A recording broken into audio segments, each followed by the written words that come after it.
بالحق مصدقا لما بين يديه وأنزل التوراة والإنجيل من قبل هدى للناس وأنزل الفرقان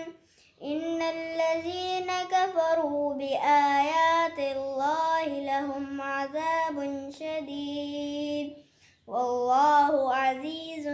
ذو انتقام إن الله لا يخفى عليه شيء في الأرض ولا في السماء هو الذي يصوركم في الأرحام كيف يشاء لا إله إلا هو العزيز الحكيم هو الذي أنزل عليك الكتاب منه آيات محكمات هن أم الكتاب وأخر متشابهات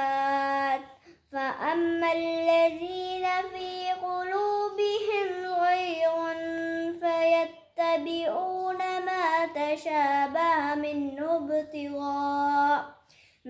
ابتغاء الفتنة وابتغاء تاويله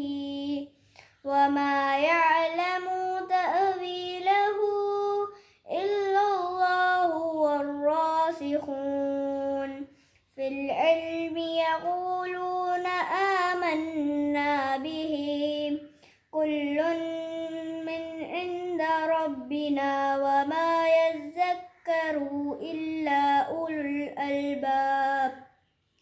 ربنا لا تزغ قلوبنا بعد إذ هديتنا وهب لنا من لدنك رحمة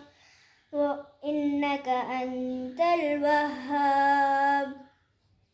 صدق الله العظيم.